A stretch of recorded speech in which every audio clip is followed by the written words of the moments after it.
ball in. Still with Morocco. Surely. Explore Africa. Encounter Africa. Engage Africa. Enjoy Africa's compelling, exciting, and breathtaking experience with Kakaki, the African voice. Now listen. The law is now beyond argument that the effect of the nullification of a thing, not necessarily an election, the effect of nullification of a thing is to completely wipe out, obliterate, remove, undo, erase, or render it ineffective. Why must Nigerians pay the crime that have been perpetrated by the cabal?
All operations regarding arrest and all that is conducted in the usual manner.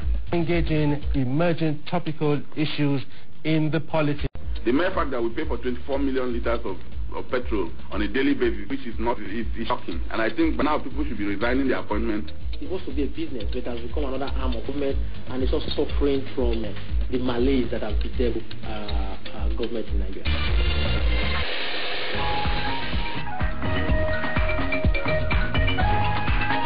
We want a good Nigeria first.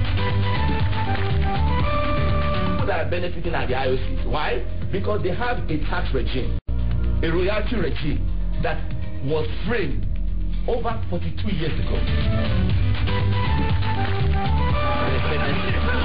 Good ball in. Still with Morocco. Surely. Explore Africa. Encounter Africa. Engage Africa. Enjoy Africa's compelling, exciting, and breathtaking experience with Kakaki, the African voice. Now listen. The law is now beyond argument that the effect of the nullification of a thing, not necessarily an election, the effect of nullification of a thing is to completely wipe out, obliterate, remove, undo, erase, or render it ineffective. Why must Nigerians pay the crime that have been perpetrated by the cabal?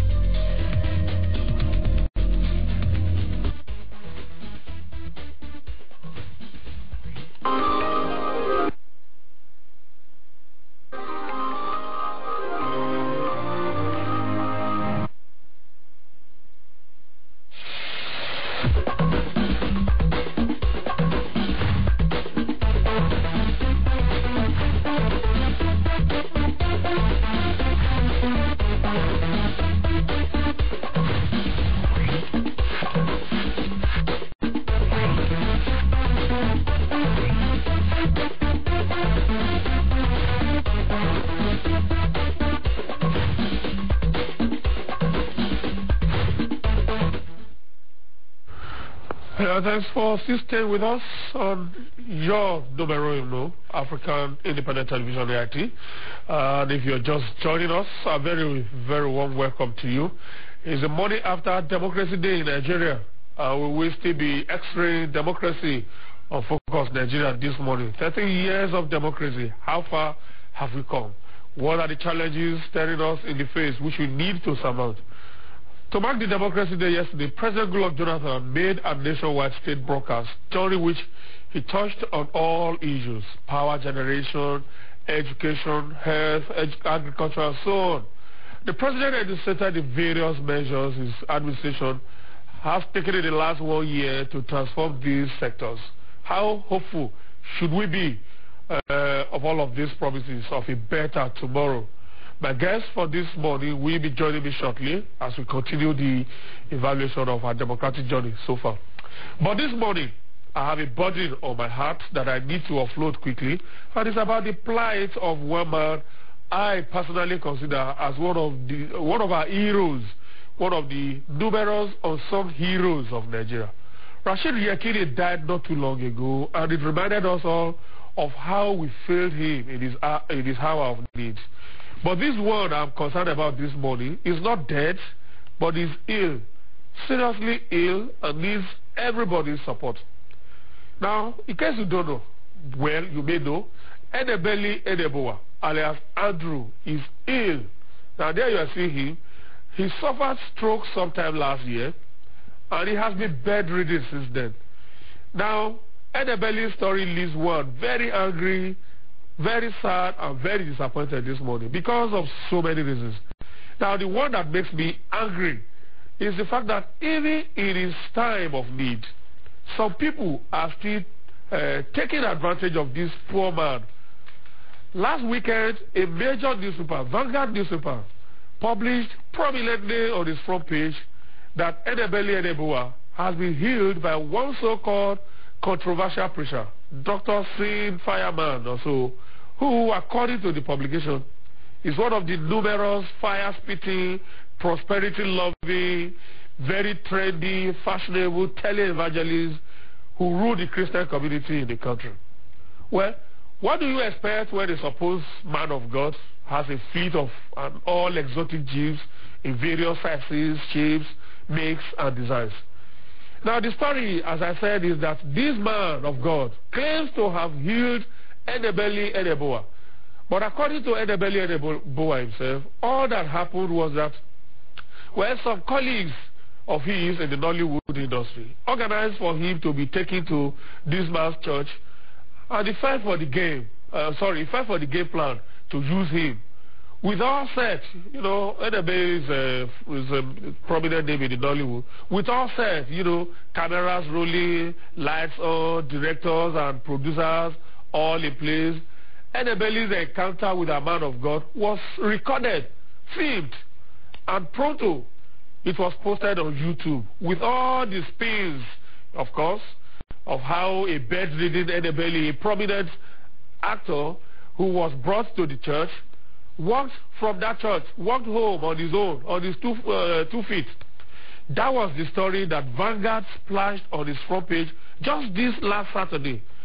But tell me, how will you feel this morning if I tell you that this same Enebeli Edeboa is lying critically ill at a hospital here in Abuja, still bedridden, wheeled around in a wheelchair, a very far cry from the lies published just last Saturday by Vanguard. I saw Enebeli Edeboa myself. I spoke with him, and I have been there in the hospital twice this morning, at least to see him.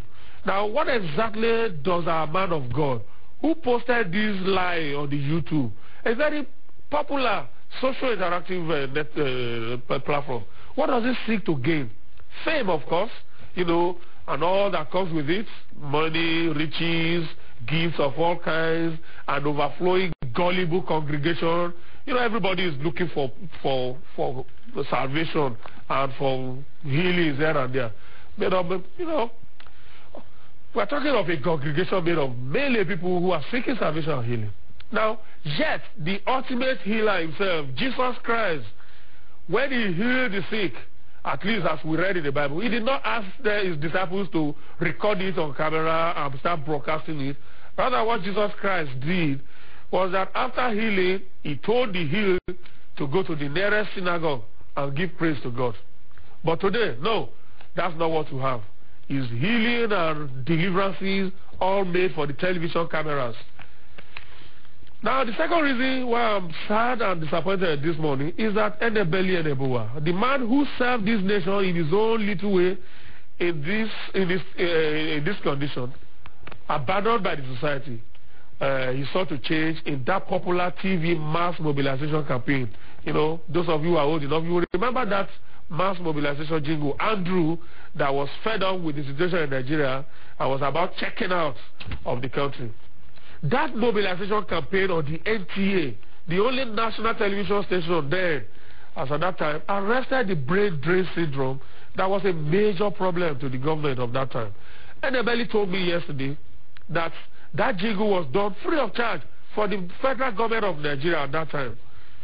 I know that Enebeli's friends in the acting industry are doing their best. At least I know that Shegu Arize, what's the name of the other lady? At least I have it on authority that these ones get individually and all of that. But then, we need to do more.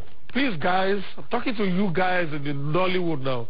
Please, step up the game. Enebeli Enebuwa is one of you. Let's do all we need to do, all we can do to pull this man back to life.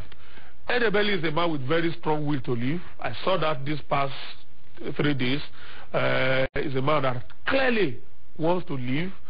And I think it did do a lot of credit to all of us, how good-natured we are, if we are able to do all that we can to get this man back on the streets. Okay, let's take a quick break, and when we return, we will be discussing 30 years of democracy in Nigeria.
We want a good Nigeria first. People that are benefiting are the IOCs. Why? Because they have a tax regime, a royalty regime that was framed over 42 years ago. Good ball in. Still with Morocco. Surely. Explore Africa. Encounter Africa. Engage Africa. Enjoy Africa's compelling, exciting, and breathtaking experience with Kakaki, the African voice. What has been failing before was that Nigerians became so docile. They didn't ask questions. They don't show interest on issues that are really burning their fingers and even affecting them on the cancer that is in the nation. We have a government that is accomplishing so little because it is attempting to do so much. It is absolutely important that the state of our criminal justice system is made an agenda item. If you look at Section 285 of the Constitution, it says you must file your petition within 21 days from the date of the result of the election was announced. And if you're just joining us, the program is starting now. We're starting our discussions now. Let me quickly introduce my guest this morning. Honorable Uzo Azubike is joining us on Focus Nigeria this morning. Honorable Azubike is a member of the House of Representatives. He represents Aba North and Aba South Federal Constituency area of Abia State. He is the chairman, House Committee on Public Petitions. Good to see you, sir. Thank you, Benga. Morning, US. Okay, I didn't know that you're also an Igwe. Honorable Patrick Iharali is also joining us for discussions this morning. Honorable Patrick Iharali is also a ranking member of the House of Representatives. He represents Esan Central, Esan West, and Igwebe. Is it? Igwebe, Federal Constituency of Edo State. All right. He is the chairman, House Committee on Power. Good to see you, Honorable. It's my pleasure to be here. He's a lawyer as well. Yeah. Honorable Wasbuke, you're also a lawyer. I'm a lawyer. Good. Yeah. It's an all-lawyer panel then. Let me quickly introduce Chief Ishola Filani as well. Chief Ishola Filani is a lawyer, former National Secretary of the defunct Social Democratic Party. That's one of the two parties of a little to the right and a little to the left. He was a little to the right then. Good to see you, sir. And I was a little to the left. I mean, to the, yes. To the left, SDP. Yeah. Yes. You must have been very close to the late Chief M.K. Abiola. Yes. As the National Public Secretary of the Social Democratic Party, yes, of which he was presidential candidate and acclaimed winner of the elections. Yes, I was even the director of publicity of his campaign organization. Yeah. That was under Senator... What's his name now? The senator who was chairman of the DJ of the campaign organization. Zwingina. Yeah, Senator Zwingina. Yeah. Good to see you, sir. Let's start with that. Yesterday, in his nationwide broadcast to mark Democracy Day, President Goodluck Jonathan renamed the University of Lagos after Chief M.K. Abiola. I don't want to tell you about what has happened since yesterday. I need your own personal position. Yes. How do you feel about that? Do you think it's an appropriate tribute to the man? Yes, I think it is appropriate to name a university in the name of Abiola because of what he had done for this country. Not only in politics. Abiola is bigger than politics. Abiola, you know, was a big businessman. He was involved in everything. Communications, newspapers, and he was a philanthropist. And he was involved in education, in everything. So there is nothing too big to name after him. But the problem we have is that people are saying, is that the appropriate institution? I, as an individual, I am not an old student of the University of Lagos. I think what President Jonathan did was well done indeed. It gives courage. It makes people to now know that whatever they do at the end of the day will not be in vain. Abiola did a lot for this country. We campaigned around the country, won an election. At the end of the day, the election was annulled. He was put into detention. At the end of the day, he died in detention. It would have been a death unsung if this kind of thing was not done. It's not a little too late, as some people are saying? Nothing is too late. Okay. And, nothing, and it's not too little as well? Nothing is ever too late. It's not too little, but it can be more.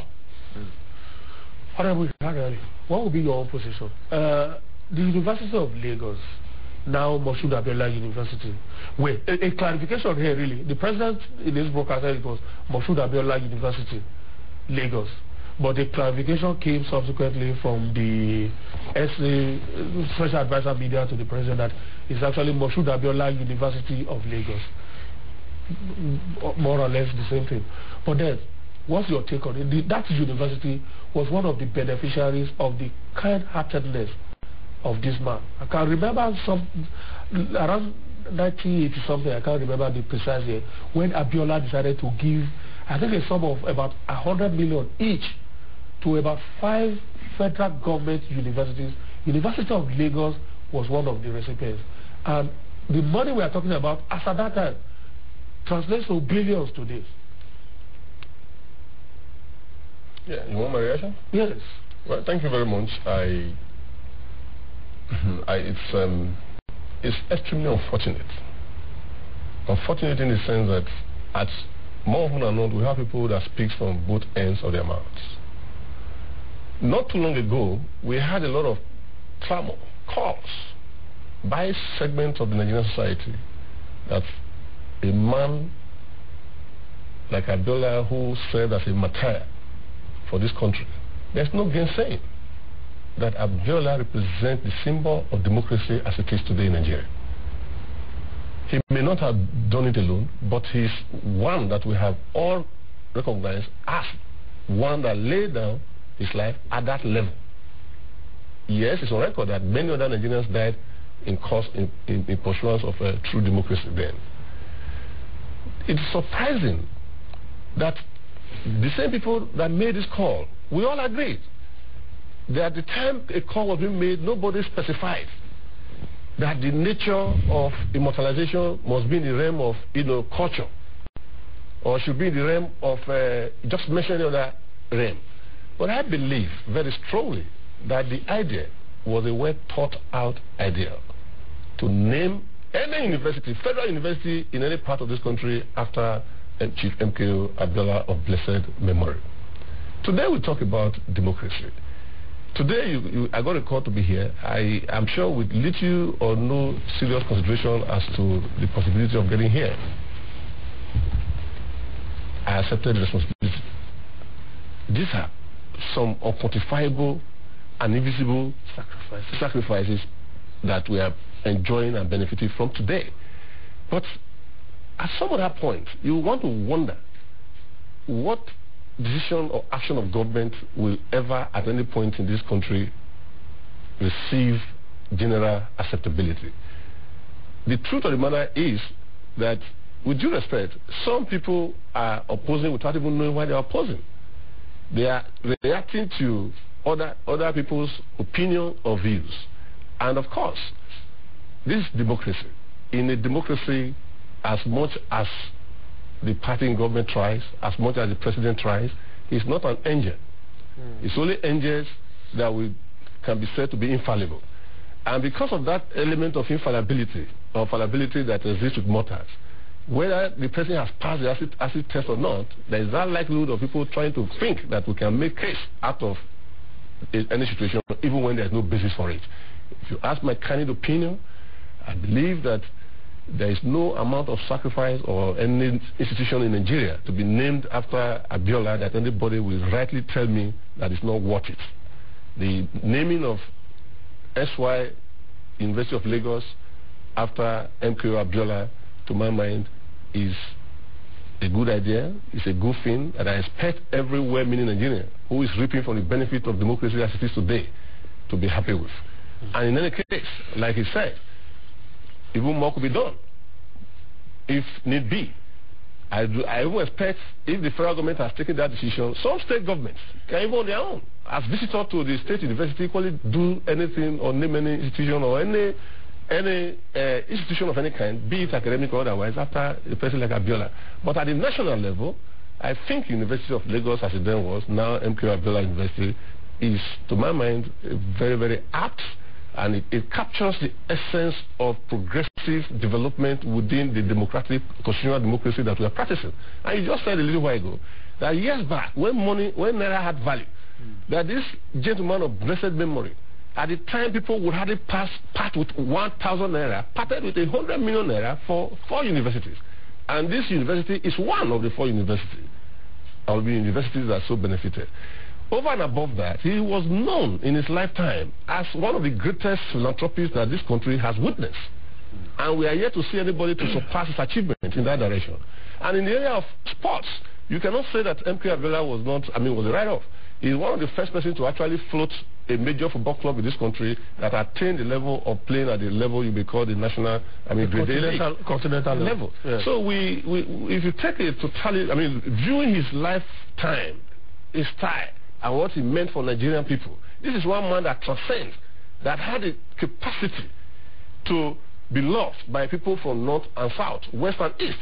And that was why the elections that was annulled in 1993, which was adjudged to be about the fairest elections at that time in this country, he got his votes across the Federal Republic of Nigeria. There was no block vote based on cultural sentiment or traditional primordial sentiment of some sort. Every Nigerian living had come to grow to accept and appreciate that this is one man who believes in true Nigerian concepts. Correct. Honorable Azubike, between the University of Lagos, the University of Abuja, and the Abuja National Stadium, the president had choices. He picked one. A lot of people are saying, some of the comments I've read this morning that I've listened to successfully, oh, the president didn't consult. But the University of Lagos is a federal government university. It's owned by the federal government. What's your reaction? Thank you very much. My friend and colleague, Nabile Karade, has already said that. He said president is not an angel who is infallible. And I want to say that even angels make mistakes. It's on record, even in the Bible, that Satan, the man we call Satan today, was an angel, the choir master in heaven, and he erred. And if you read Genesis chapter 6 verse 6, it says, and God regretted that he made man in his image. So, if that can happen, people should not expect that any man taking any decision must take perfect decisions. And what people consider to be perfect decisions are decisions that are in line with their individual, line of reasoning. I happen to have been one of the disciples of MKO Abiola. I was there in Kaduna the day he was given his nomination in SDP, and we all followed his track record and lifestyle. If you ask me, even sometime 2 days ago I was saying it, that if we needed to reserve a day for democracy, it should have been June 12th, because that was the day the foundation for democracy was laid in Nigeria. We could have been celebrating May 29th. Of course, it will mark 1 year or 2 years or 3 years anniversaries of government. Yeah. It will always be noted as the day the newly elected governments under regular arrangements are inaugurated in Nigeria. But we could have had June 12th as the authentic democracy day, because that was the day the foundation was laid. Having said that, the president has a discretion on choice of what to name after anybody. You asked whether it was not too late, and I will tell you that it's not. They said better late than never. It's not late. And you asked whether it is too small, and everybody has said it's not too small. After to name University of Lagos with all its goodwill after anybody is a lot of honor. Has that devalued the worth of that university? Because that's also another argument. Well, that's not enough. To say that has it devalued the value? To say that it has devalued the university is to say that Abiola had no value, and nobody can say that. The only point that remains to be made is that the university is a creation of law. That one is a fact nobody can dispute. And the law said the name of that university is University of Lagos. Now, President, as head of the executive and head of government, has expressed a desire to honor a worthy son of Nigeria, a leader, a patriot after that university. It's not late. That pronouncement was made just yesterday. We have the legislature, and government works together. That is what it's supposed to be. Whether or not the legislature was hinted before that pronouncement was made, everybody agrees that Abiola deserves to be honored, that Abiola deserves to be immortalized. So we are the lawmakers. Then the president should bring the bill. Any member also can also bring the bill to amend the law. After all, a few months back, 9 universities were proclaimed in Nigeria, and vice chancellors and every other thing was appointed by them. We went on the floor of the House and made a resolution requesting the president, which was walking an extra mile on the part of the legislature, because as long as there was no law establishing those universities, they were not existing. But as patrons who feel the need to have those universities because we know that our constituents need them, we went on the floor and reminded the executive it was supposed to be the duty of the Attorney General to have advised the president that you don't establish universities by proclamation. You send the bill. And they eventually brought the bills establishing the 9 universities. And we are now establishing them. So I don't think it calls for much protest and demonstrations. The National Assembly is there. The president now knows. He may not have known. his Attorney General may not have drawn his attention to the fact. And that keeps reminding us that democracy is a collaborative system where the three arms of government, particularly legislature and executive, because the duty of the judiciary is to interpret, but legislature and executive must always consult. The president, like the speaker said 2 days back, that 471 persons are elected to run the federal government, out of which 2 are in the executive, and the 469 are in the legislature. So through consultation, that is all it takes. Now he has proclaimed it. It's a very good idea he brought up. It's not why anybody should start protesting. The legislature is there, it's in place to now go and address the issue as soon as the president forwards the necessary bill to us. It takes us to the issue of, because I watched the symposium 2 days ago, and the president was talking about reducing the cost of governance through harmonizing the existing MDAs, which everybody agrees is the proper thing to do. Me, I am an apostle of that. But you also know that those institutions, those MDAs, are established by law, and the executive alone cannot restructure them. They will also have to now liaise with the legislature. That's all it takes to ensure that whatever new structuring we need to have to make these things work and achieve the result we want to achieve for Nigerians will be done. So it's a very worthy idea, and whatever that was not done should be done because we are available to do it. All right, thank you so very much, Honorable. Chief Philander, back to you. Among the other things, maybe we should still talk a little bit about education too, because this concerns everybody. Part of the pronouncements of Mr. President yesterday in the broadcast touched on education. 9 new federal universities established in the last 1 year, in addition to also granting licenses for the establishment of 9 new private universities, bringing the total number of universities in Nigeria to around 124. But here, there may be many, but then quality is another thing. How do you score the government, the Jonathan government, and its commitment to education in the last 1 year? Thank you very much. That we have 124 universities, private or public, is a good achievement for any government. And we must praise the Jonathan administration for achieving this feat. Whether private or public, it is government that will give approval to private universities, and we establish public universities. So to this extent, the federal government has done quite a lot. But the problem we have is the content. That's the quality. The quality, how are these universities run? The federal government cannot do more than they have done. And the supervision, they go through the Federal Ministry of Education and all the agencies. And all these agencies are established. And you see them doing their jobs very well in going around and ensuring that all things that are necessary are put in place. The infrastructural facilities may not be perfect, but the federal government is doing its best to ensure that at least a minimum standard is met.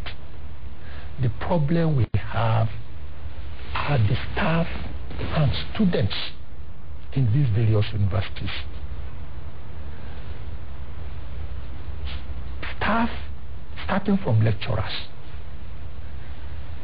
Lecturers, most of them, what they are interested in is the fee they take from students for handouts. The content of what they impact into the students. I don't know whether you have, for some time now, have any reaction with some of the students in our universities in Nigeria. You discover that the quality is down. The quality is going down and down and down. But who do you hold responsible? Is it not the government? If you say the government has agents, proxies, servants who are saddled with the responsibility for ensuring high standard and all of that. What about funding, which is essentially the responsibility of the government itself?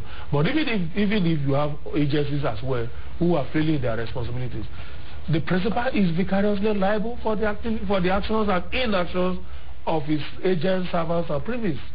Now, the principal cannot do more than set a standard that is acceptable. In other words, establish this university. I agree with you. There may be some problems in infrastructural facilities, just like it is in every other area in Nigeria.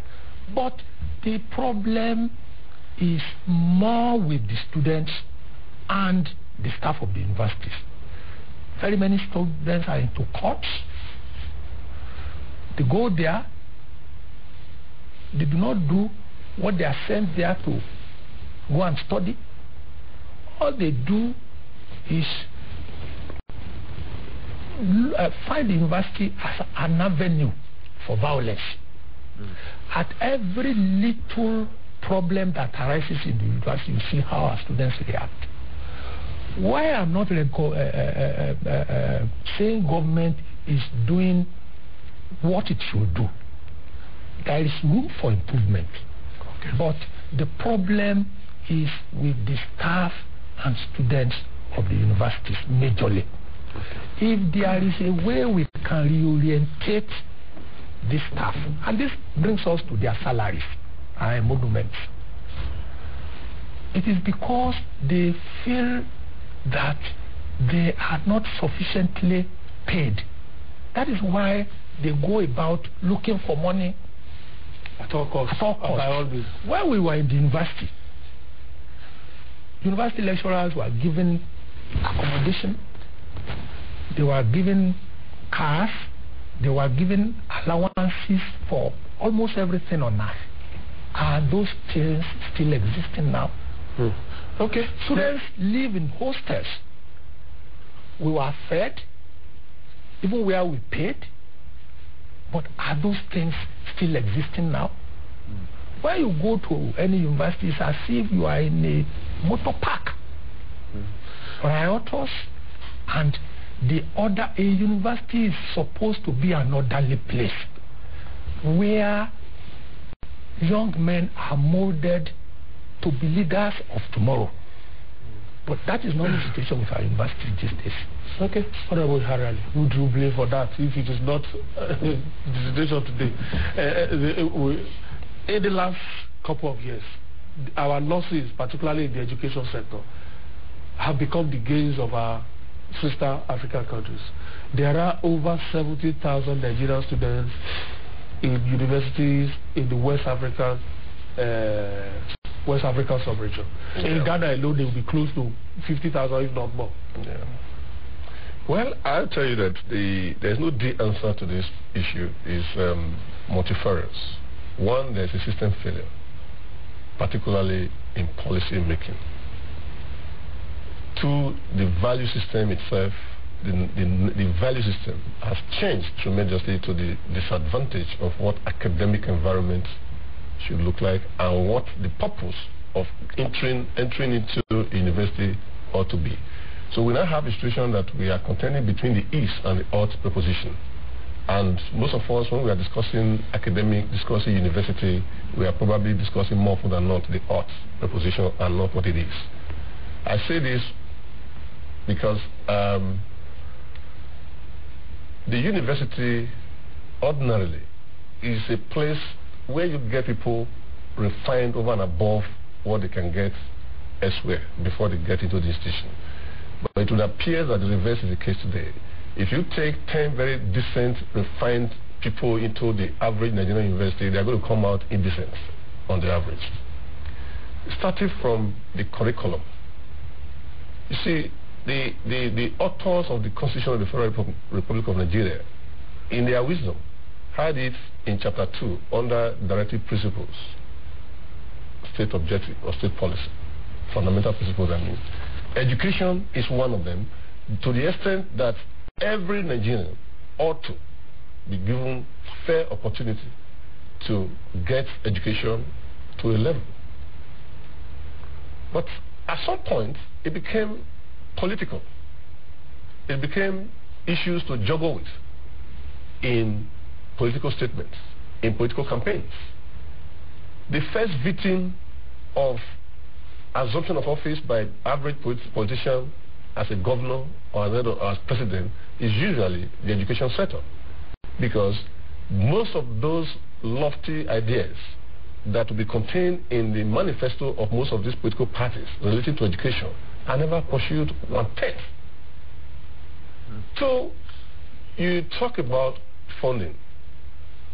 The issue of funding I may not be 100% right on this, but I would say there's no amount of funding that you do in the Nigerian university as it is today, given the caliber, with due respect, of so many people that are in the setup, whose character need to be molded, but they have the responsibility to mold other people's character right now. You see, in some point in our political history, in our educational history, academic was meant for people who have flair for academics, who has what it takes to actually be in that business or in that institution of being a lecturer at any level. But the moment you now start having people in academics whose lifestyle, they are eyeing what the president is doing, what the president is doing, what the pastor is doing, they've lost focus from the onset. The reason why university used to be referred to as a solemn place where character are molded, people's character. You have order of significance in sociology, people you want to look like. I would say without fear of favor that we have lost this by 80-90% in the last 15 years or 20 years in this country. You talk about the entry point, JAMB. I have heard people talk about scrap JAMB. I don't subscribe to that. We must learn to perfect any system that we find ourselves operating. Prior to the coming into place of JAMB, we had direct entry. The argument then was that some people were capable of gaining admission into 5 universities, while some others do not have admission into any university. And at the end of the day, you would have wasted 4 chances, because you make a choice of the 5 that you got. The essence of JAMB was to bring about harmonization of entry points in such a way that you have a central point that will be in position to coordinate, having set templates and exam and assess those that will meet the cutoff points, and have the power to use that opportunity to send A, B, C to different universities. The JAMB itself may not be a product of Angel put together. If there's any shortfall, all we need to do is to strive harder to perfect the imperfection that exists as it is in JAMB as a body today, in such a way that we have the best among the best, those who are actually genuinely qualified to go into the various universities. As a start to this, we do remember that there is what we call post-UME now, which now gives university opportunity to screen further, in getting the students into their various universities. The only logic they have that I think may be tenable at any level is that they use that opportunity to screen and look at the moral and other requirements over and above academic requirements. But first and foremost, what is the major requirement in going into the university? And again, if JAMB, by its own weaknesses as expressed by the advocates of those who are saying JAMB should be scrapped and allow university to conduct their own entrance, if that inefficiency exists, what guarantee do you really have that in the university itself, from faculty to department, that you do not have this? Because the people that are in JAMB are Nigerians. The people you have in the various faculties or departments are equally Nigerians, suffering from the same pitfall of moral laxity or value system that has changed over and above anybody's expectation. Very importantly too, is the fact that in our universities today, the research and department, they call what they call R&D. They are non-existent. Do you have them? They are non-existent. That's the point. That's the argument, and I like to actually swing the argument now to Honorable Azubike, which is that with all the problems that is associated with tertiary education in Nigeria, the last one we just mentioned, research and development, non-existent in most of the universities, dilapidated structures and all of that. Will answer to it be to establish more universities rather than address these universities and at least have 1 or 2 or 3 universities in Nigeria ranked among the best in the world? Thank you. It's a matter of approach.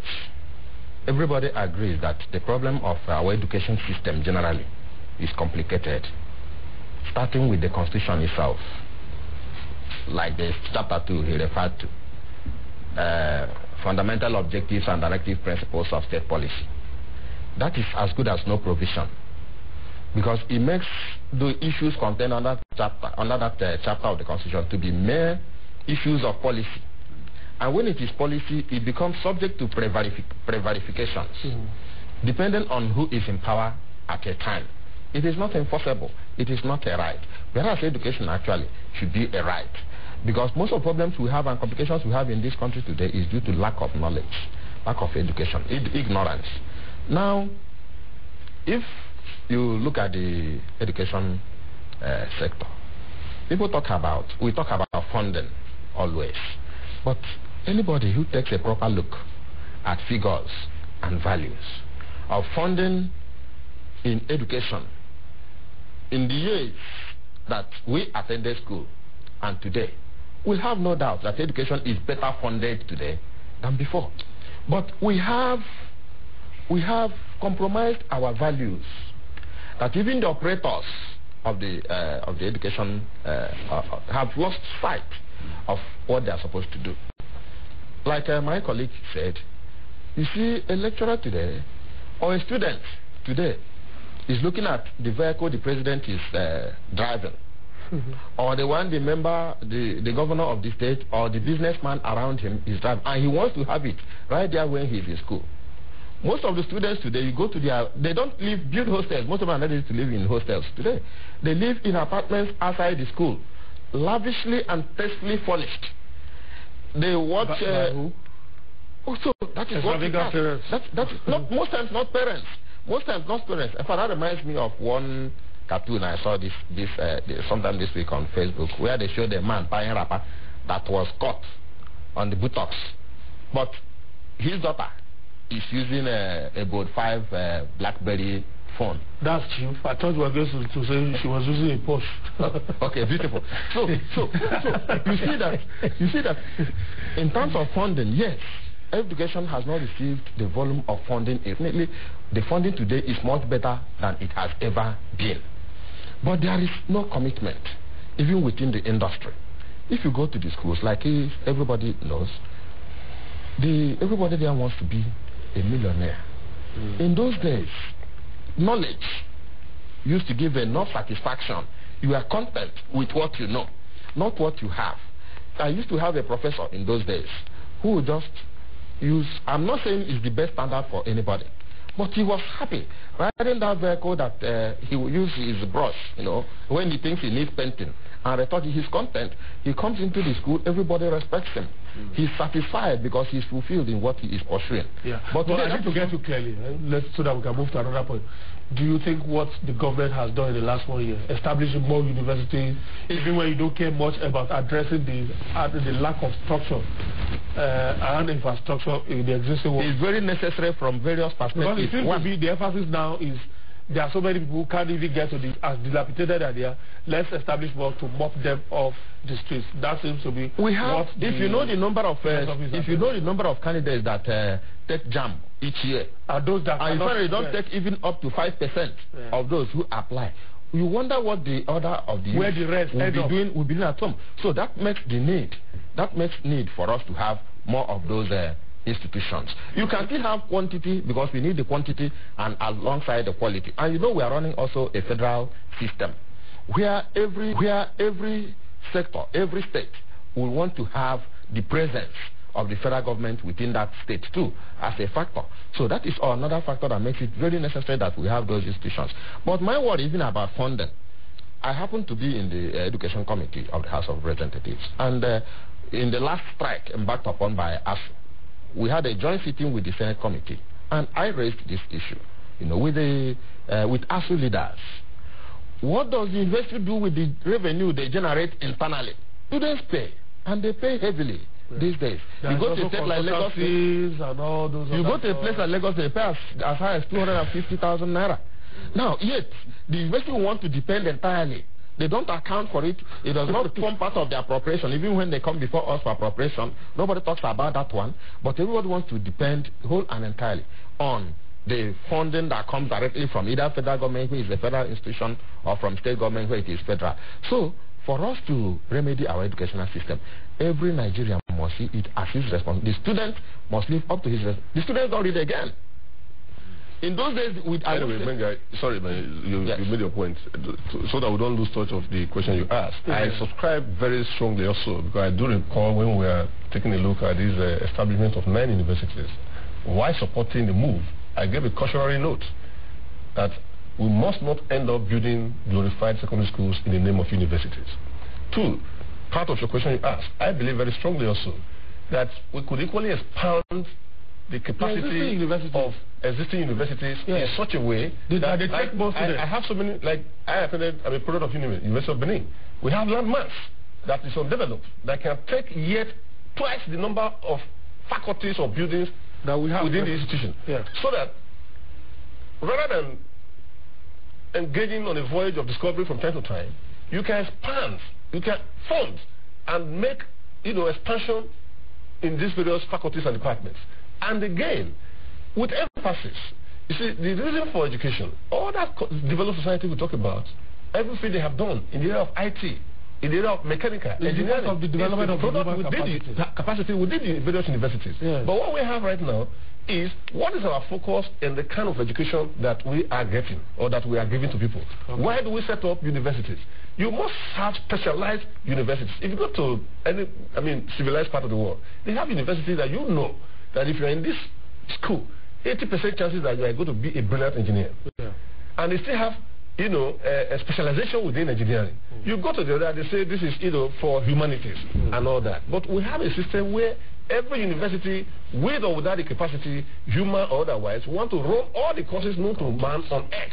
At the end of the day, you have jack of all trade, but master of none. Okay, there's one issue on education, because I think we cannot raise any other substantial issue. So let's just stay with this education. One other issue that I'd like us to discuss quickly within the next 3 minutes that we have left now. Almajiri education. This had been a problem for years. But we have a president who, curiously, is not from that side of the country, but yet appreciated the enormity of that problem as a result of the challenges it is also posing to national security. Now that is being addressed. Quickly, what's your take on that? Well, as far as that is concerned, it is a good thing that government is thinking in that line. Boko Haram can be linked to so many things. And this particular issue will mop up most of the people who are engaged in Boko Haram, apart from giving them basic education, whether it is Islamic or Western. It is going to be an avenue wherewith we can combat Boko Haram, because most of the youths that will be engaged in this kind of educational system are the youths, because they are doing nothing, they follow the leadership of the Boko Haram. At the end of the day, government will have done a lot, to combat Boko Haram, to give this system of education a chance, because it is germane to those people who believe in that faith. That one of the problems Boko Haram is talking about is that they do not believe in Western education. If you see them say anything, they say the meaning of even Boko Haram is we are protesting against Western education. When you now give them their own type of education, it will go a long way to assuage them. It will go a long way to bring peace. It will go a long way to deal with these problems that we have been going through for a long time. Okay, Honorable Harali, quickly. Gwenga, you agree? Here the target is 9 billion. It's a common saying. That's a large. The common saying is that if you think education is expensive, try ignorance. Thank you. And over and above that, like the Yoruba adage has it, that if you have 7 people in a community and one is extremely rich, he's the poorest man in the world. And other 6 are poor, then they are extremely, like, put together poor. So if you can swear, you can infer and make necessary deductions. I think it was one of the greatest progressive, constructive, developmental steps as tried that this government has taken to do everything possible to ensure that we do not have any segment of the society left behind in terms of acquisition of education. Because that is the sure way, is the key to true democracy. True democracy that will translate into justice. And the justice we are talking about is where you have a comparative analysis with injustice. And when you see what injustice is all about, you have a better idea of what justice is all about. Okay, Yes, I highly commend the President for that wonderful initiative. Knowledge is power. All I will add is that while focusing on Nigerian education, that he should also look towards the southeast, where we have the boy child school dropout, where many prefer to go to... It's the boys that are dropping out of school. As early as possible, because they will still pose danger. If we begin also to plan early enough on how to get these people together and have them go to what they do and acquire knowledge. What they do have to do with their culture. The President brought up this nomenclature of Nigerian education, so he will also know what to name this one when it comes. I think you can better suggest from the business of the because they said they are dropping out to go into business. So go into business. It must be related to business orientation, that is business back to school or whatever. But it amounts to geopolitical imbalance also, so I think we have to go with that. What they should do is to find a way of reducing your business ventures. So that we or carry the schools to where they carry the schools.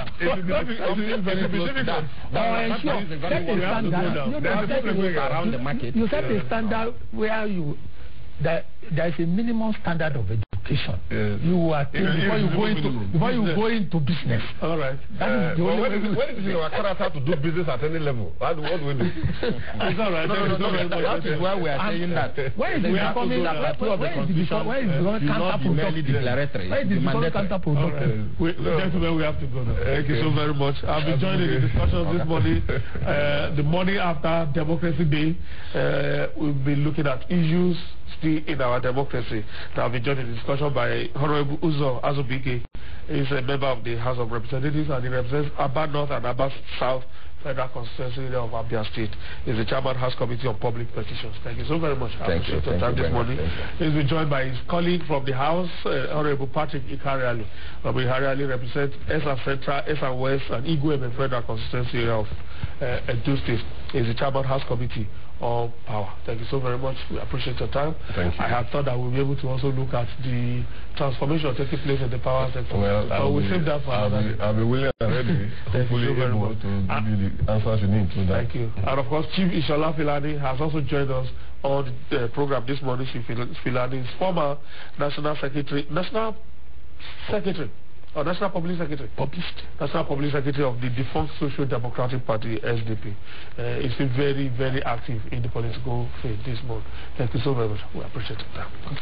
That's the program this morning. We thank you for investing your time with us. We look forward to having you with us same time tomorrow. Do stay out of trouble so that we can see tomorrow. My name is Benga Alubeba.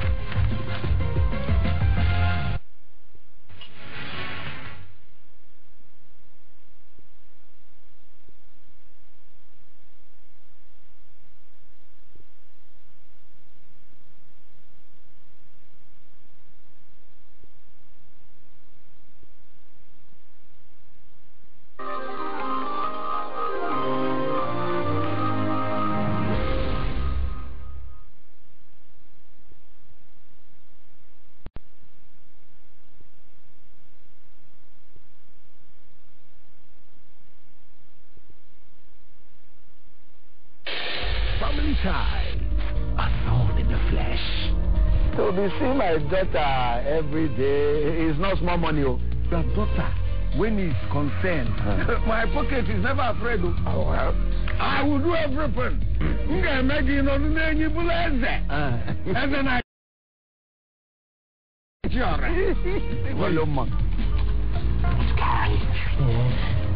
I don't like anything that has to do with jazz. Like, come. You be like, say, hungry, never, why are you rich, Abby? You know nothing about football, so there's no point asking. Organize your cup and not your body. This one not the trouble. Oh, well, see, baby, it's not my money,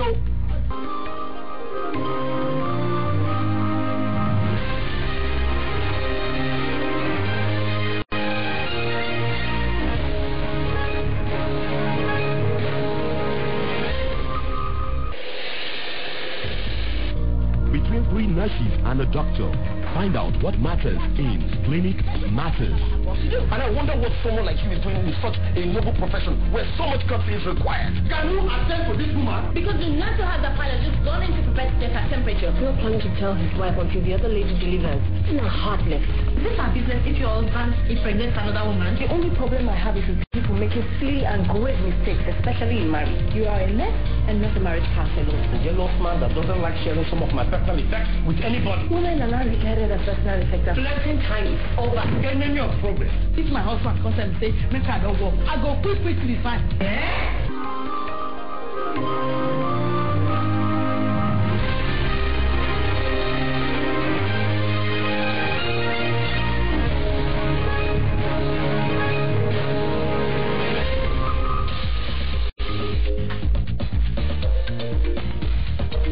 Budgeting. Questions such as, do we need an NMPC in the first place, must be asked. My view, we don't. He is the field officer. He has the responsibility to ensure all operations regarding arrest and all that is conducted in the usual manner. Engage in emerging topical issues in the polity. The mere fact that we pay for 24 million liters of petrol on a daily basis, which is shocking. And I think by now people should be resigning their appointment. It was to be a business, but it has become another arm of government, and it's also suffering from the malaise that have bedeviled government in Nigeria.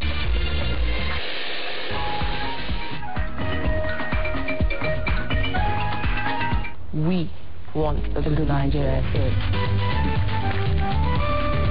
That are benefiting at the IOCs. Why? Because they have a tax regime, a royalty regime that was framed over 42 years ago. Good ball in. Still with Morocco. Surely. Explore Africa. Encounter Africa. Engage Africa. Enjoy Africa's compelling, exciting, and breathtaking experience with Kakaki, the African voice. Now listen.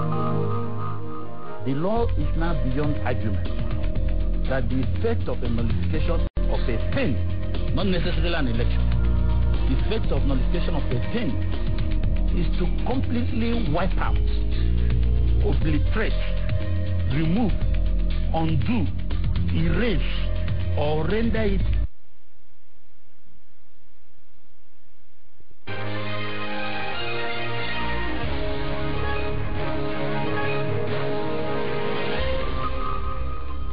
AIT, sharing the African experience.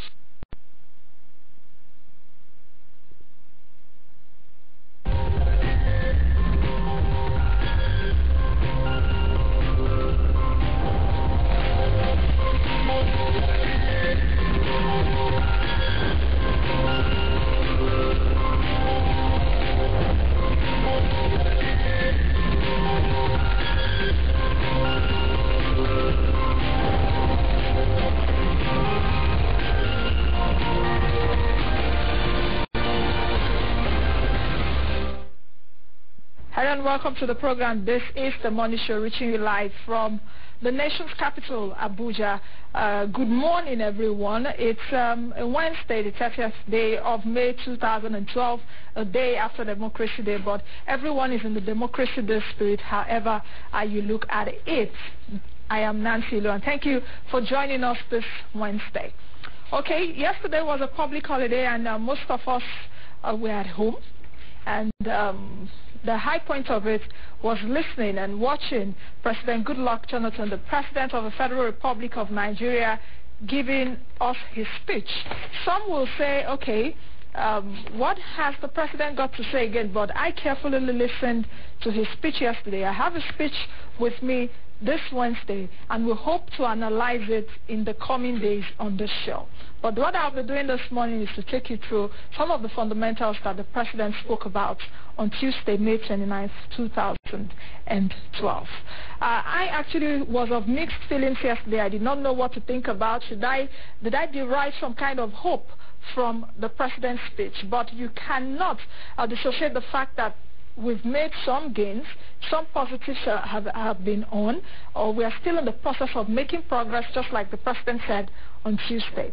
I won't be doing all of the talking, but I think what took over the President's speech of about 74 points, he actually highlighted his points into 74. 74 points except for the 72nd, 73rd, and 74th points. The 72nd was thank you.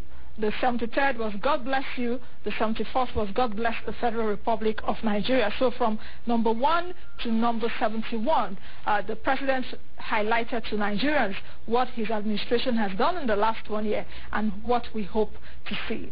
Now let's quickly take you through what President Jonathan said on Tuesday, May 29. Of course, May 29 is now, I would say, is become a norm for observing holiday. But one thing that I also appreciated on Tuesday, that was yesterday, was that there was no celebration, isn't it? So every one of us stayed in our homes and observed our holidays. All right, let's quickly take you through President Jonathan's speech, Democracy Day speech. I will start by saying that he said for the past 13 years that Nigeria has maintained or has remained a stable democracy, and that is indeed needed for any meaningful progress as well as economic growth and development. I actually support the President in terms of we need a stable democracy, and he said that we have together demonstrated that the government of the people is an ideal that the people of Nigeria cherish. Now, moving ahead, he said, after successful elections in 2011, the government has opened new vistas for Nigeria's foreign policy. He also said that Nigeria's achievements have generated a lot of international goodwill and recognition. He moved ahead to say that his administration is okay, let me just take it verbatim from what Mr. President said. Today, which was yesterday, I want to talk about what we're doing and what we have done. I want to reassure you that we are making progress, but we can also do a lot more. We must, and we will. That sounds like President Obama. All right, he said our economic outlook is positive. Today, progress has been made. The credit rating of the country is positive, in contrast with nations being downgraded. In 2011, Nigeria's economy grew 7.45%. As at mid-May 2012, that's this year, our foreign exchange reserves has risen to $37.02 billion, the highest level in 21 months. Nigeria has also stabilized, or we have stabilized and improved our fiscal regime. We brought down the fiscal deficit down to 2.85% of the nation's GDP from 2.9% in 2011. We reduced recurrent expenditures from 74% to 71%. I don't think that's an achievement. We need to bring it down in terms of giving more votes for capital spending and reduce domestic borrowing from 852 billion naira last year to 744 billion naira in 2012. We cut out over 100 billion naira of non-essential expenditure and increased our internally generated revenue from 200 billion naira to 467 billion naira. The President reiterated that for the first time in over a decade, we now have a draft trade policy which provides a multi-dimensional framework to boost our trade regime and facilitate the inflow of investment. We have generated over 6.6 trillion naira worth of investment commitments. The total value of our trade is also much higher than the value estimated the previous year due to deliberate government policies. To facilitate the ease of doing business in Nigeria, we have a policy in place to make visa procurement easier for foreign investors with safeguards to prevent abuse. For me, the food for thought is that we should improve our domestic business environment to even make local investors thrive.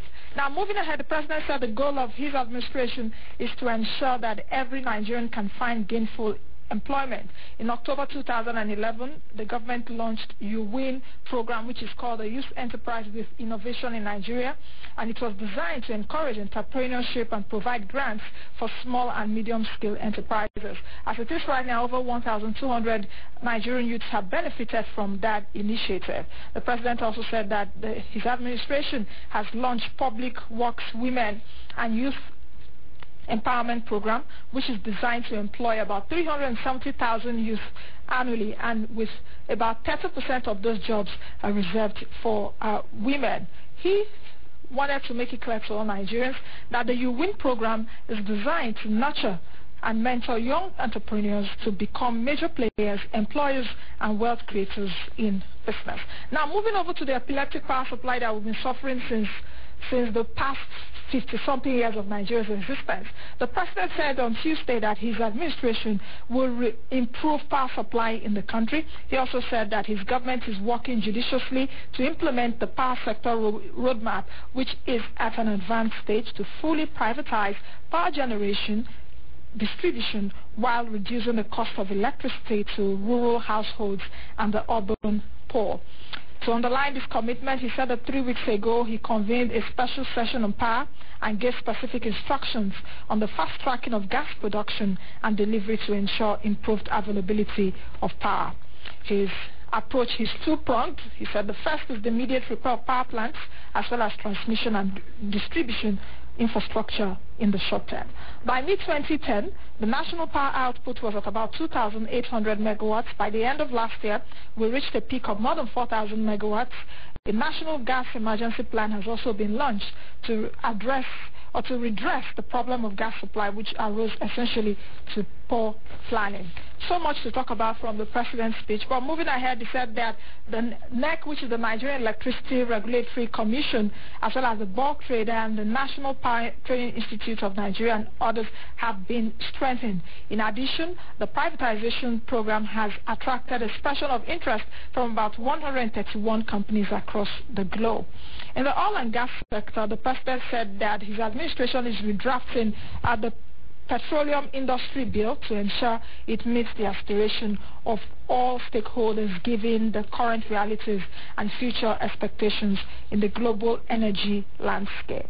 Now, talking about still the oil and gas sector, he maintained that about $300 billion in terms of foreign investment has been brought into the country for upgrading and building new yards, altogether generating over 120,000 direct and indirect jobs. Now, talking about the refineries in the country, the president has said that the government has commenced the phase plan to return the refineries to 90% capacity utilization, with the expected completion of the rehabilitation of the Port Harcourt refinery by the end of this year, to be followed by Warri and Kaduna refineries in 2013. Now, moving over to agriculture, he said that the government has ended the practice of procurement and distribution of fertilizers, and this we did because only 11% of farmers get the fertilizers that are brought and distributed by government. The President Jonathan's agricultural transformation agenda is directed at promoting local production, substituting for imported foods. Of course, it's no longer news that Nigeria spends about 1 billion naira importing rice every day and several billions of naira importing wheat. The president said that this will stop and there will be more value added to our locally produced crops. We've also secured markets. That's talking about the president now. The president said that we've also secured markets for cassava outside Nigeria, and for the first time ever, Nigeria will export this year 1 million metric tons of dried cassava chips to China, and this will earn the country about $136 million in foreign exchange. He also said that his administration is reviving the lost glory in cocoa with massive distribution of 3.6 million pods of high-yielding cocoa varieties for farmers across the country. Now, moving over to education, as a former school teacher, he maintained that it is not enough to create jobs, but we must develop human capacity. The federal government recently launched the Amajiri Education Program to reduce the number of out-of-school children, which currently stands at about 9 million. To this end, the government has established within the last year 9 new federal universities and licensed 9 new private universities, bringing the total number of universities in the country to 124. Let me pause at this a moment. Now, looking at Jonathan's democracy speech for May 29, 2012, all these things was engulfed by the renaming of University of Lagos to Moshood Abiola University of Lagos. Now, I was speaking with a friend this morning, just before I came into the studio. Of course, Facebook has been agog. I would say BB messages since yesterday that the president renamed the University of Lagos. And he told me this morning, Nancy, just take a look at it. It seems, for example, we could analyze that, or we could say that probably Harvard University should be renamed Obama University. How does it sound? And that is just one of the thoughts that I've gotten from people since yesterday that President Jonathan renamed University of Lagos. But let's move ahead, though. That's not the topic of discussion today. The president said that the federal government has launched a special presidential scholarship scheme for our best and brightest students. That means for every student that graduates with a first-class honors in various disciplines, especially engineering and science, will be sent for postgraduate studies in the best universities in the world, such as Harvard, isn't it, Oxford, and the likes of them. He also said that the Ministry of Niger Delta Affairs is providing training opportunities for the youth in the Niger Delta. In the past year, a total of 704 youths have been sent for training abroad and locally in various fields of endeavor. Now, talking about construction, he said there's been increased construction activities in the ongoing dualization of Abuja-Baji Lokoja Road, Kano-Potiskum-Meduguri Road, the Benin-Oreshagamo Expressway that has been on for decades, the Onitsha-Enugu Express, and the construction of Loko-Weto Bridge across River Benue. To enhance sustainability in the rail sector, this administration has signed a memorandum of understanding with General Electric to establish a locomotive assembly plant in the country. The president's goal is to make Nigeria a major hub in West and Central Africa. He also commented on the role of women in governance that has assumed great significance in the country. Last week, he appointed the first female chairman of the Federal Civil Service Commission. In the armed forces, female cadets have been admitted into the prestigious Nigerian Defense Academy. And in the health sector, the President said that the tertiary health facilities are being upgraded right now to international standards. In the last 1 year also, has set up a committee to identify leakages and waste in the ministries, departments, and agencies. We have strengthened the leadership of the Economic and Financial Crimes Commission, EFCC, and the ICPC. Both agencies are being repositioned for more effective service delivery. I think that's about it.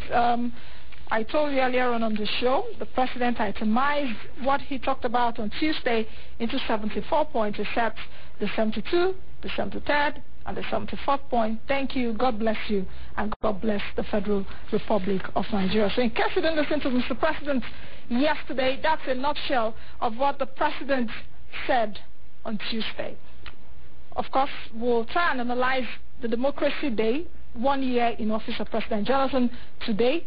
We'll also look at it in days and weeks to come.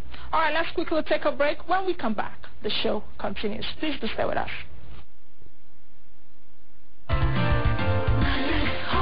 Nanex Hotels Limited, specialized in designing, building,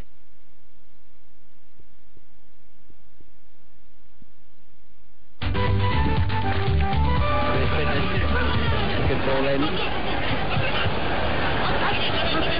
Still with Morocco. Surely. Explore Africa. Encounter Africa. Engage Africa. Enjoy Africa's compelling, exciting, and breathtaking experience with Kakaki, the African voice. Now listen. The law is now beyond argument that the effect of a nullification of a thing, not necessarily an election, the effect of nullification of a thing is to completely wipe out, obliterate, remove, undo, erase. For reflection on Nigerian children, our reporter Phoebe Tukuru has more. Children's Day in Nigeria is seemingly reserved as a public holiday for children. Some children engage in lively activities as part of the characteristics of this day. Schools organize programs and events. Some visit the stadia to actively participate in parades and marches. In some cases, there are varieties of parties to choose from, with lots of fun, food, drinks, and so much more merriment, dancing, games, as the case may be. Some of the children told us how they will spend their day.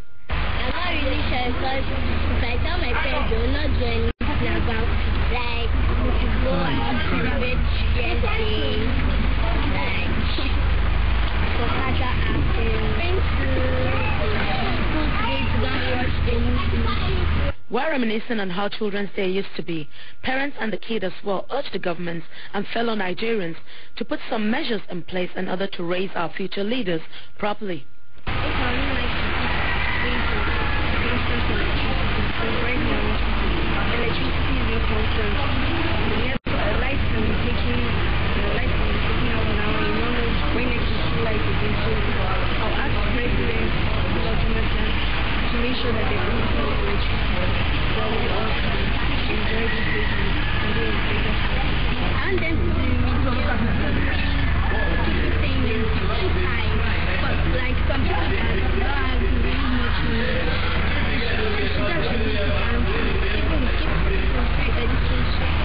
Of the children, I've said to the president that they should start considering every child in Nigeria as a future to this nation. I'll ask the president that educational sector in Nigeria should be considered seriously. You know, the rich tend to send their children out to study, and because of this, they do not feel the pain of the common man. So I'll ask the president to start considering every child in this nation and open up the sector, the educational sector, by making schools a place that children can go with, meaning the school fee should not be an issue. Nigeria is rich enough to sponsor every child to any academical height, and I'll ask the president to do that for every child in this nation. They deserve it. Think about children. Think that everything all boils down to children. Like we lack their labor rights and want to leave a good legacy for children. So I think what the government should do now is give a better orientation for parents so that they will know. Majority of parents will have this way. They prefer spending time in their offices and things that are not great. Most of them leave their children for computers, for managed families. They should spend more time with their children so that. Have you ever imagined if every parent now that are having to train their children the way of the Lord, what will become the future to come? I think we should focus more on our children upbringing, stuff like that, and do with my child. I think the idea of Children's Day is an excellent one. It's commendable because when you look at the world over, a lot of things are celebrated. Celebrate Mother's Day, Father's Day, Lover's Day, and the like. So I think celebrating Children's Day is not out of place. It gives the children also a sense of belonging and to understand that the children are like the containing vessels of the future of that state. So celebrating the children is something that's commendable. I think all these decadents are what I would say products of a government that has not been adequately responsive. A government that has not really taken into cognizance the fundamentals of building an appropriate society, because like I mentioned earlier, children are the containing vessels of the future of tomorrow. So if the right morals and values are not impacted on the children, then of course what they expect tomorrow is the adverse of a good society. So I think the basic fundamentals should be provided. There should be schools, there should be the basic amenities where every child should enjoy. It shouldn't be a class thing. Because I remember those when we were kids, that class segregation was actually not there. Children's Day was actually Children's Day. Every child goes out there, play with his mates, you match, and all that, and it was fun. As we celebrate Children's Day, it is sad to note that over 40% of the children celebrated on the street without access to basic education and social-cultural factors. 10.1 million of the 35.6 million children aged between 6 and 14 are out of school. According to a report on out-of-school children, jointly anchored by UNICEF, UNESCO, United Nations Institute of Statistics, and the Federal Ministry of Education, for the Universal Basic Education Commission in 2011. The government is urged to put measures in place to help the future leaders of tomorrow. Phoebe Tukur for The Money Show.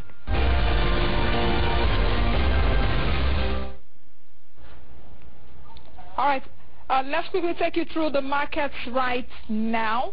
The Nigerian Stock Exchange week opened on a downward trend. We saw a downfall of about 0.24% for the broad index. That is an aggregate value of what the market is right now. These are the numbers on the screen for you. All right, let's quickly take you through the numbers. The volume of shares traded finished at 215.76 million ordinary shares in over 1,800 transactions. Looking at the advances, O&O PLC was upside, as well as Transcorp and Unity Bank trading at 50 cover. The decliners include Japan or Longman, Itana, all. Now, if we take a look at some of the companies that released their earnings on Monday, they include Secure Electronic Technology PLC, that was former NSL, as well as MRS Oil PLC, former Chevron, and Fort Oil PLC. A lot of people have been asking me questions. What's the meaning of FO? You go around probably filling stations in Abuja, you see FO. FO means Fort Oil, I think the former African Petroleum. All right, let's move over to other African exchanges now. Mixed trading there is set up for the Johannesburg Securities Exchange, that was down 0.5%. Let's take a look at Wall Street. It ended higher on Tuesday. Wall Street traded yesterday, in as much as we observed the holiday here in Nigeria. Major markets around the world traded. Wall Street finished in the green, and the indices rallied more than 1% on Tuesday to close near session highs, as you can see right now on the big board. Looking at European stocks opened this Wednesday, Euro shares fell on Spain's jitters, and the bosses are remaining on track for their third straight month of losses. Red across board. They are moving over to Asia. The Nikkei 225 snapped a 4-session winning run. It finished at 8,633.19 this Wednesday, down more than 0.25%. Hang Seng was down close to 2%. So all in all, Asian shares retreated, hot by Spanish bank woes.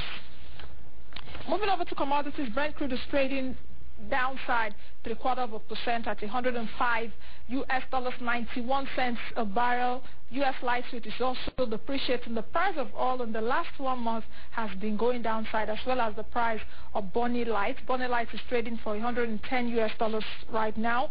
Gold is doing $1,546. Other commodities, such as agricultural commodities that we are following, most of the agricultural commodities are on track this Wednesday in the positive territory. Now let's take a look at Naira rates. The U.S. dollar against the Naira is trading for 159 Naira at the parallel market. Against the Great British Pound, that's the GBP, that's the pound. The Naira is trading for 257 against the Euro, which is the currency of 17 member countries. That's the Euro bloc. Just 17 European countries use the Euro, except for Britain, Denmark, and the Czech Republic. But the Euro is trading against the Naira at about 206. Against the CFA, you'll be exchanging that for 315. Now let's take a look at international currencies. The Euro against the dollar has been wilting due to the Eurozone woes right now. Throughout last week, analysts were saying, will Greece move out of the Euro, or will they not move out of the Euro? If they do move out of the Euro, there are consequences, and that is making the Euro sink 124.92 this Wednesday, 0.25% in the red. The dollar against the yen is strengthening, but however softened this Wednesday morning at 79.55. All right, those are the numbers. Let's I'll quickly, at this time, launch the interview that I had with two of my guests, Dr. Badaya Milafia, who was a former deputy governor of the Central Bank of Nigeria, as well as Okudili Ebu of Kari Asset Management, which we look at Jonathan's 1 year in office. Just take a listen and I'll be right back.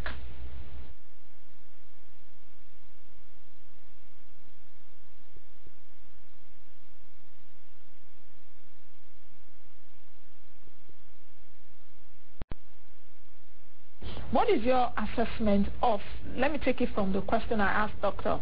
President Goodluck Jonathan's transformation agenda. The 42 ministers came on board, and there were lots of expectations from people like you. Okay, who will occupy the finance ministry, who will be at commerce and industry, not trade and investment, who will be agriculture, who will be works and all that. Do you think that the T team, I call them the T